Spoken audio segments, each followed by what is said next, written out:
Thank you, Madam Chairman. Mr. Jones, thank you for being here.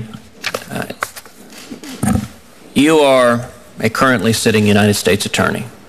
You previously served as Chairman of the Attorney General's Advisory Committee. You're the Acting Director of ATF. You are perhaps uniquely situated to discuss the Obama administration's priorities and record concerning gun prosecution. So I'd like to ask you a question. Is it a priority for the Obama Justice Department to prosecute felons and fugitives who attempt to illegally purchase firearms? Senator, thank you for that question. And one of the priorities of the Department of Justice has always been, during my second tenure as U.S. Attorney, protecting the American public from violent crime, including violent firearms crimes. Is that a yes? That's a yes. Would you describe it as a high priority? It is one of the major priorities. Okay, so a major priority. Yes. I guess then I would ask you to reconcile that comment that it's a high priority with the data. And in particular, in 2010, out of 48,321 felons and fugitives who attempted to illegally purchase firearms, the Department of Justice prosecuted only 44 of them. 44 out of over 48,000. And at least for me, I have difficulty reconciling those hard facts with the assertion you have made that it is a high priority of the Obama Justice Department to prosecute felons and fugitives who try to illegally purchase firearms. During fiscal year 2012, Senator, the Department of Justice did approximately 85,000 federal criminal cases involving defendants, and 1 out of 7 involved firearms offenses.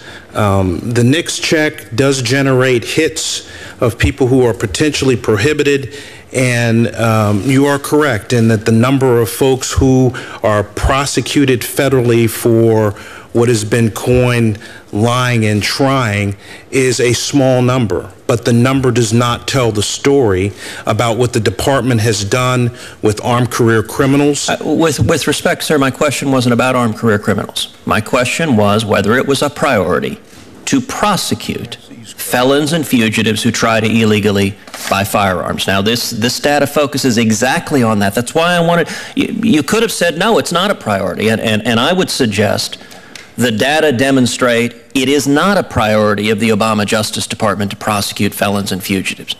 In my view, that's completely unacceptable. Do you disagree? Do you think prosecuting just 44 out of over 48,000 felons and fugitives who tried to illegally buy guns, do you think that's an acceptable allocation of prosecutorial resources? Prosecutorial resources are thin, and there are a number of issues that U.S. attorneys across the country deal with, ranging from national security, financial frauds, and we have tough decisions to make. The reality is, as a first-line prosecutor and someone who exercises their discretion on a regular basis, if given the choice between doing a lying and trying case, which we have not done in Minnesota, and doing an... So your office has done zero? We have not done a lying and trying case. Your office has prosecuted 0 felons and fugitives who tried to illegally purchase firearms? We have not tried we have not prosecuted a lying and trying case. We have done over 150 felon in possession, armed career criminal cases. We have done straw purchaser cases. On the spectrum of prosecutions that U.S. attorneys can do, lying and trying cases, both because of the dedication of resources and the potential deterrent impact and the sentence that's going to be involved, are not commonly done, which is underlying that 44 figure that you cited earlier, Senator. Mr. Jones, I have to admit I find it remarkable that you testified to this committee that it is a, quote, major priority of the Department of Justice to prosecute felons and fugitives who attempt to illegally purchase firearms, and that then you respond to this committee that it is an acceptable allocation of prosecutorial resources to prosecute just 44 out of over 48,000. And even more astonishingly, you inform this committee that you have prosecuted 0. My question to you is, are there other things you would describe as major priorities of the Department of Justice that at the same time you have chosen to prosecute 0 cases enforcing those so-called major priorities? With all due respect, Senator, just so the record is clear, a major priority of this Department of Justice is protecting the American public from violent crime, including violent gun crime. I just want to make sure that that's clear so that what my testimony is not twisted into something that it's not. And your question, sir, was? Are there any other so-called major priorities on which you have prosecuted 0 cases?